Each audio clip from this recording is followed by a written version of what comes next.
நாளை காலை வெள்ளிக்கிழமை என்னுடைய மகன் மதன்குமாருக்கு நாட்டை மணிமுடி சுட்டு வைப்பதாகும். மகியாஸ்திரி அவளுக்கு பிறந்த நாள் விழா. இரண்டு விழாவை ஒற்றுமையோடு ஒரே நிலையில் நடக்க வேண்டும். ஆனால் சந்தோஷமாக ஆடி பாடி பகை நடத்தி பிறகு விழாவை கொண்டாட வேண்டும். நவராத்திரி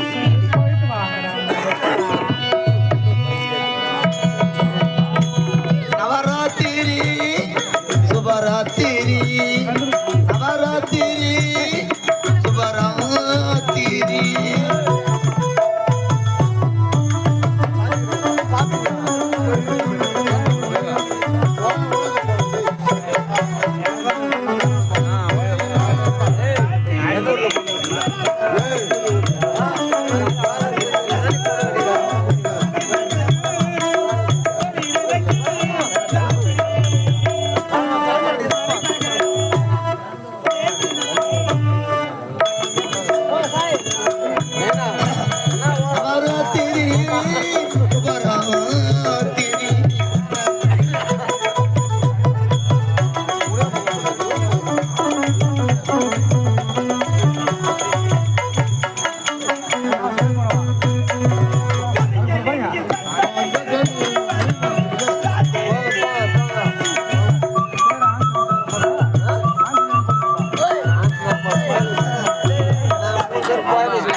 இந்த அரண்மனையிலே ஆடி பாடி விழாவை கொண்டாட வேண்டும்.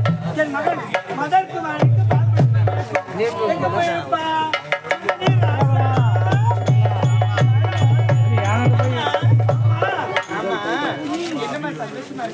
என்ன சந்தோஷம் தெரியுமா? நாளை காலை எனக்கு பிறந்த நாள் விழா, அன்னைக்கு மறுபடியும் தொட்டு விழா. இந்த விழாவை கொண்டாட சந்தோஷமா இருக்கு. அப்படியா? ஆமா. சரிங்கம்மா, உங்களுடைய கருத்துல என்ன? பால் கொண்டுவதற்கு யாருக்கு? அண்ணனுக்கு. யாரு கொடுக்க போறீங்க? நான் தான். அம்மா பாருங்கம்மா, அரண்மனைக்கு விலையெல்லாம் செஞ்சுதாலே உங்களுடைய உடல் அயற்சியா இருக்கும். அதனால அரண்மனைக்கு சென்று சற்று நேரம் ஓய்விடுங்க. அப்படியா? பால் அண்ணனுக்கு நான் அண்ணனுக்கு தவறாக கொடுத்துருப்பியா? மறந்துடும் பாருமா. சீக்கிரம் சீக்கிரம் கொடுத்துரு. என்னுடைய தாய் விருத்த வேண்டும். அண்ணனுக்கு தவறாமல் பால் கொடுக்க வேண்டும்.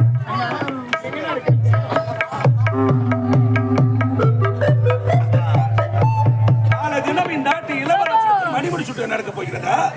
நடத்த விடுவேனா? இந்த மணிமுடி சுட்டி விட மரண விழாவாக இருக்க வேண்டும். அது மட்டுமல்ல, தினந்தோறும் இந்நாட்டு மகாராணி அவள் மகனுக்கு பால் எடுத்து செல்வது வழக்கம். இன்று மாறுதலாக இந்நாட்டு இளவரசி எடுத்து செல்கிறார் பால்.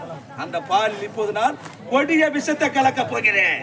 விஷத்தை நான் கலந்து பழியை அவள் மீது சுமத்துகிறேன். யாராவது வருகிறார்களா பார்க்கிறேன். யாருமே வரவில்லை. விஷத்தை இப்போதே கலந்து விடுகிறேன் பாலை.